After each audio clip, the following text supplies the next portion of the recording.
In 1937, however, this was in the 60s, but in 1937, von Braun had not yet achieved celebrity status. Nope, at that time he had only just joined the upper ranks of the SS. In 1937, the same year that Joseph Goebbels appointed Viet Hartmann as leading propaganda minister for the Reich, these gentlemen would have surely moved in the same social circles. One a thoroughbred aristocratic rocket man, and the other an elevated court jester. The likelihood that Christian Harlan Kubrick was aware that Wernher von Braun was a prominent member of the Nazi Party and on the payroll of the Apollo 11 moon program, I consider to be very high. I recommend re-examining Room 237 if you haven't seen it already, and if so, do. It's streaming on Netflix. It goes deeper into the connections between Kubrick's The Shining and the faked moon landing. Now, I'm going to digress and explore another topic altogether. The title of this lecture, by the way, is "The Moon Represents My Heart. True Lies the Media Sells." This is the second half and what I consider the meat and potatoes of the lecture. If Apollo 11 was a movie Stanley Kubrick directed and not historical fact, what was actually going on in the summer of 1969? I came across this interesting clue in this innocuous little book of weather facts that was published in 1972. Hurricanes, tornadoes, and historical catastrophes, hurricanes and tornadoes. Storm Fury. The meteorologists at the National Hurricane Center in Miami couldn't have been busier on August the 17th, 1969. They were desperately trying to predict where Camille would strike the Gulf Coast so that people could be warned and lives could be saved. This small group of scientists was doing more than tracking a hurricane and warning people in its path. They were also trying to discover how to take some of the punch out of violent storms. Their experiments are known by the name Project Storm Fury. The scientists of Project Storm Fury think that it is heat energy that drives the winds of a hurricane. This heat comes into the storm from the warm tropical water beneath the hurricane. If this source of heat could be cut off, the storm would die. This is exactly what happens when a hurricane moves inland or moves north over colder water. Meteorologists know that water droplets in the air will freeze into ice crystals most easily when they can collect around specks of dust or some other bit of solid material. These scientists have learned that if they scatter little particles of almost any solid into these supercooled droplets of water, freezing will take place and heat will be given off immediately.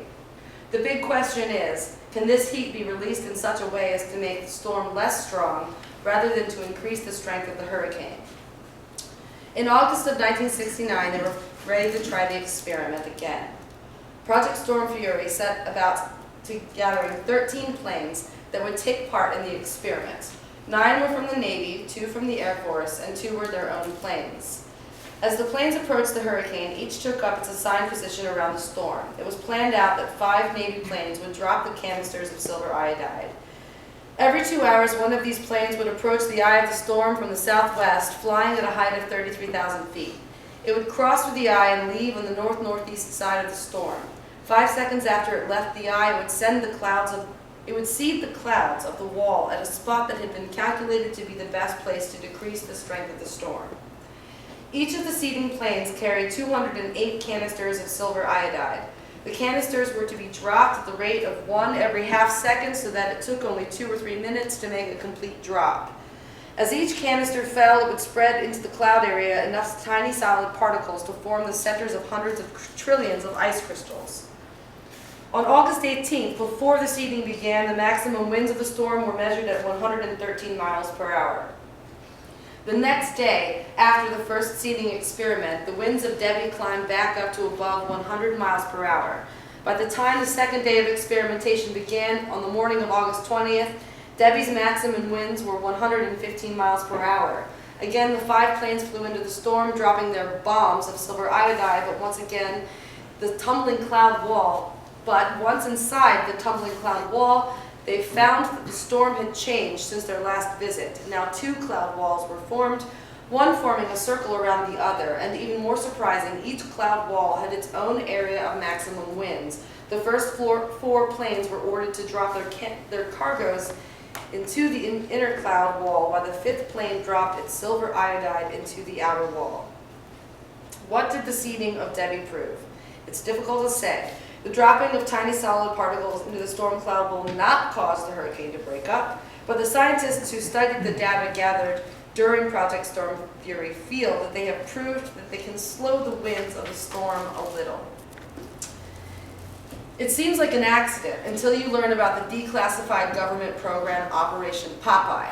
This was a U.S. military cloud seeding. Hold on. Operation Popeye. This was a U.S. military cloud seeding operation which officially ran from March 20th, 1967 until July the 5th, 1972, during the height of the Vietnam War. The objective of this operation was explicitly to extend the monsoon season over Laos and North Vietnam along the Ho Chi Minh Trail. They accomplished this goal by seeding the clouds with silver iodide, resulting in the targeted areas seeing an extension of the monsoon season for an average of 30 to 45 days. The 54th Weather Reconnaissance Squadron carried out this mission to make mud, not war. The implications of such an attack are more severe. Total disruption of the food cycle, dramatic increases in mosquito-borne illnesses, mudslides, sanitation issues, cholera, defensive fire against airborne attack is completely blinded by walls of rain. Journalist Seymour Hersh uncovered the full story for the New York Times on July the 3rd, 72.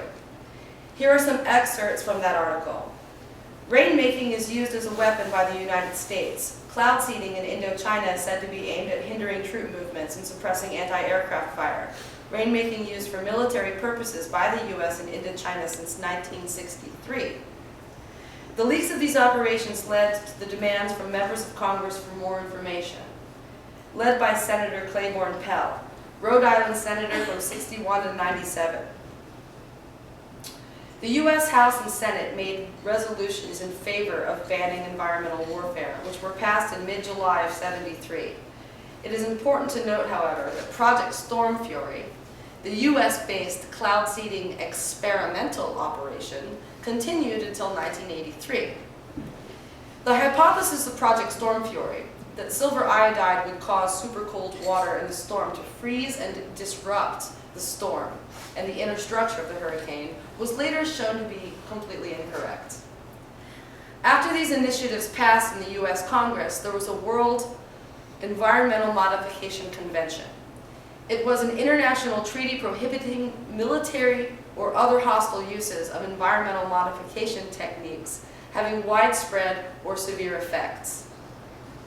It was opened for signature in May of 1977 in Geneva.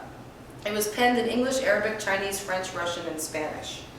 If you listen closely to the language drafted in the treaty, you will find that nations can still use weather modification on the home front for research purposes.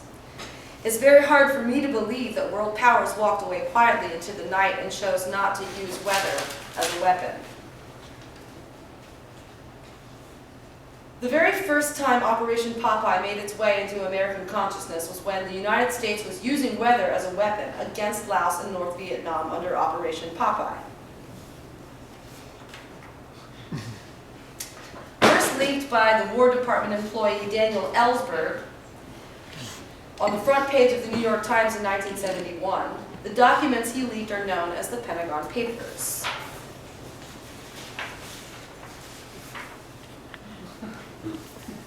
Project Storm Fury. I forgot to show you that one too. Only a small portion of the full papers was initially leaked, and an even smaller portion of those which briefly mentioned Operation Popeye and its implications. For the uninitiated, I will briefly explain what the Pentagon Papers were. The official title of these papers is United States-Vietnam Relations, 1945 to 1967. A study prepared by the Department of Defense. It was penned by War Department Chief Robert McNamara. These papers were released by Daniel Ellsberg on the front page of the New York Times in 1971. Daniel Ellsberg worked for the State Department for many years leading up to the leak and had grown very upset about the gulf between public policy concerning our involvement in Vietnam and our actual objective. He hand photocopied multiples of the documents he was able to sneak out, which took months to complete and at great risk to him personally. He fully anticipated that he would lose his freedom in leaking these to the public and soldiered on with a commitment to truth and justice few of us have the memories for.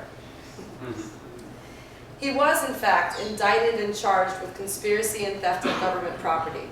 The charges were dropped after prosecutors investigating the Watergate scandal discovered that the Nixon administration had ordered the so-called White House plumbers to incriminate and discredit Daniel Ellsberg. It wasn't until June of 2011, however, that the full Pentagon Papers were declassified and publicly released under the Freedom of Information Act. Here's the grisly, cold heart of the Pentagon Papers. The actual stated objective of the Vietnam War was a China containment policy. It was a long-run strategic effort to surround Beijing with the USSR, its satellite states, and as well as on these three fronts: the Japanese-Korean front, the Southeast Asian front, and the India-Pakistani front. This, of course, is in direct opposition to then-President Lyndon Johnson's insistence that the aim of the Vietnam War was to secure an independent, non-communist South Vietnam. Robert McNamara accused China of harboring imperial aspirations, stating that the Chinese were conspiring to organize all of Asia against the US. It looms as a major power threatening to undercut our importance and effectiveness in the world. Well, them is fighting words.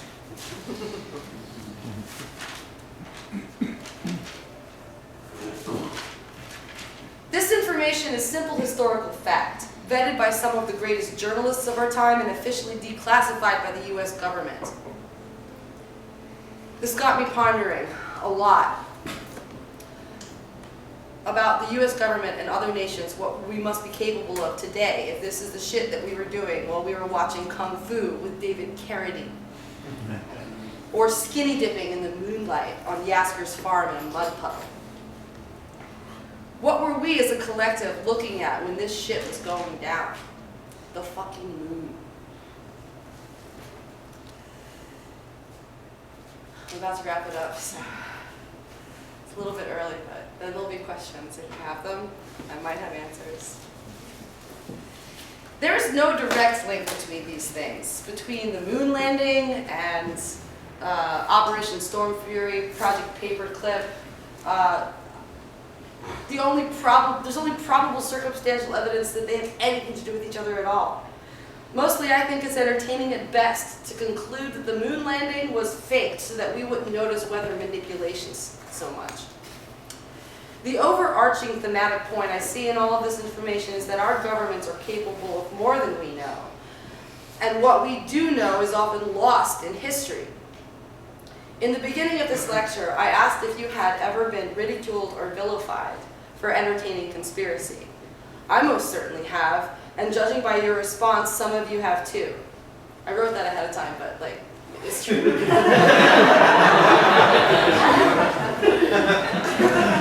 It's not a lie. But here before you, I tell you now that I do not have any answers, only more questions. There are days when the sky is clear and blue in Waverly, nights when private security firms roll past my porch, days when the sky is crisscrossed with what I'm told are vapor trails, nights when the White Navy logistical mapping blimp crawls across our skyline. I've seen strange flashes in the sky in a field in Frederick County in 1996 that offered no possible explanation. I've heard Walter Cronkite say goodnight to Buzz Aldrin and goodbye to President Kennedy. I drink the water. I wish I didn't have to. I'm a pauper. I have no power to stop this. But sometimes I say to myself, through dangers untold and hardships unnumbered, I have fought my way here to the castle beyond the Goblin City to take back the child that you have stolen. For my will is as strong as yours, and my kingdom is as great.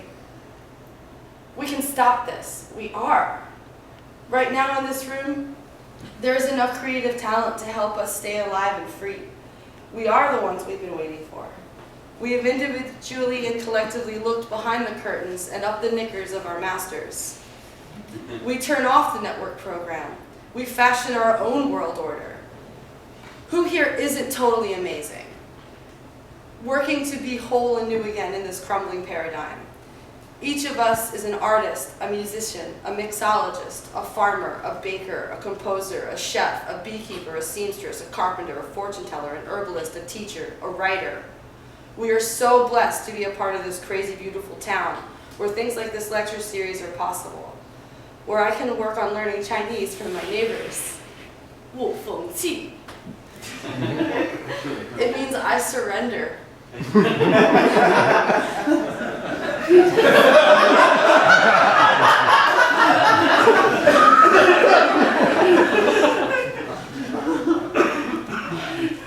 But learning what I have just told you here tonight has made me realize that the United States has been waging a war on world culture for a century or more, and it saddens me for China beyond consolation. I will end this lecture with a Bruce Lee quote from Enter the Dragon, released in 1973. It is like a finger pointing at the moon. Don't concentrate on the finger, or else we'll miss all that heavenly glory.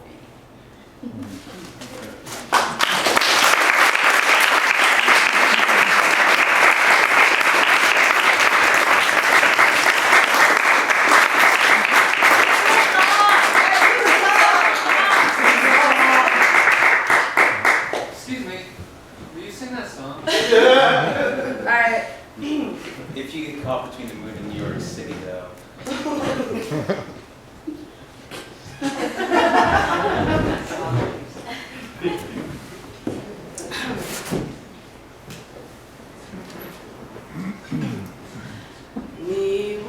I might get the words wrong. Do it. Get the words wrong. You don't know any better. But Jerry does. Jerry out. Alright. 你问我爱你有多深，我爱你无几分，我的情也真，我的爱也真，月亮它把我的情。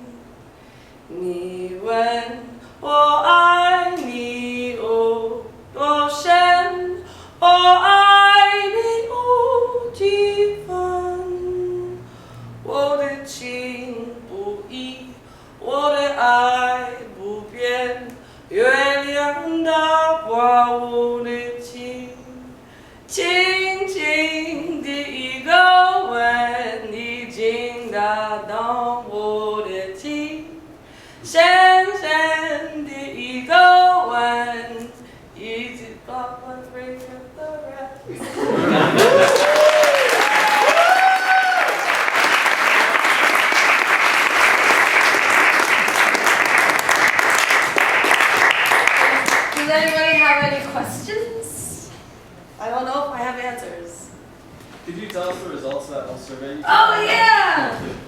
All right. Well, first let's figure out how many people are in the room.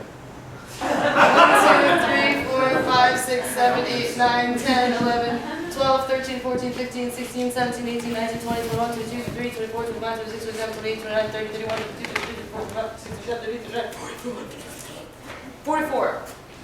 How about around 44-ish. Sure. Well, all right. Okay, so out of 44 people, when I asked if you were interested in conspiracy, 29 of you are. I wasn't here, so Oh. 30. Let's just say 40.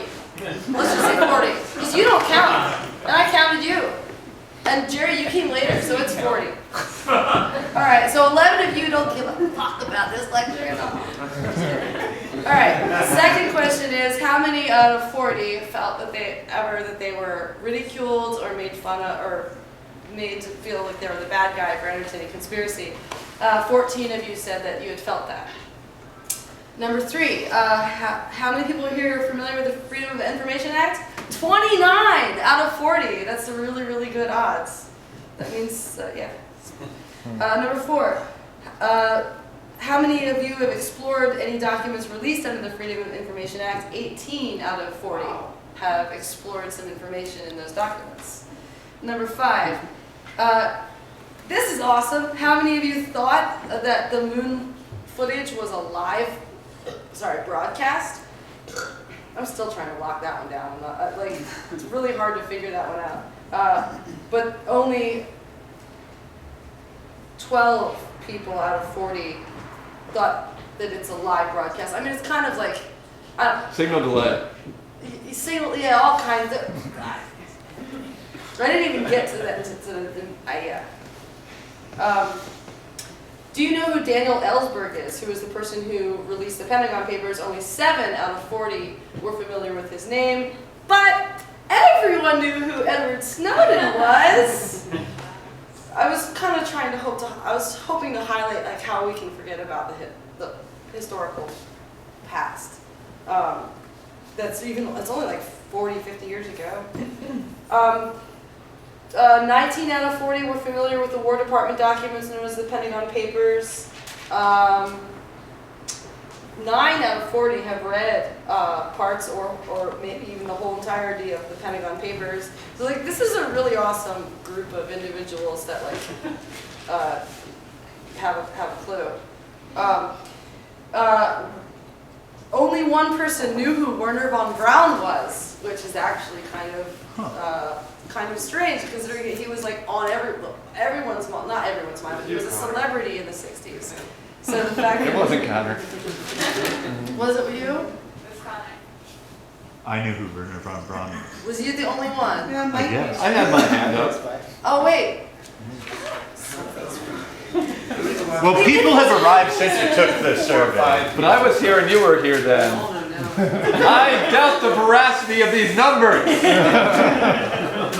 It's my For the state. It's just my propaganda. Are there any other questions?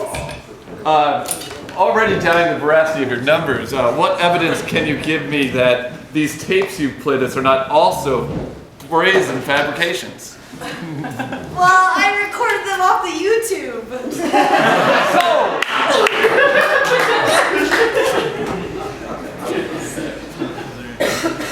Are there any other questions? Do you think we've ever been to the moon? I think we probably have been there. I think we've probably been to Mars too, but probably in cool spaceships that we can't see. You know, like we're like, yeah, look at this rocket when they're go into like this like super Roswell type thing. Like Jump rooms. Yeah, jump rooms. They show us what they want us to see, I think. Any questions? I should know the answer to this because I should have searched it already, but are there like meetup groups or does anyone like get together and talk about this stuff? I have no idea. Do some crazy art about it or something? Yeah. Not yet. Okay. Maybe, but I don't know about it. All right. Yeah. Yeah, we're here.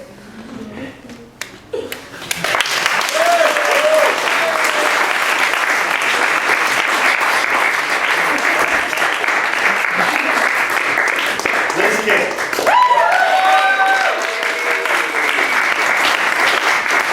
So now, as per lecture series tradition, we will take a short 10-minute intermission, which can be like 15 minutes if we'd like. During which, I encourage you to go next door, buy booze, come back. I'm certainly going to do that. And I do hope that you return for our second speaker tonight. And as usual, this is a community building venture. So during the intermission, if you can, please find someone to make out with. See you all soon.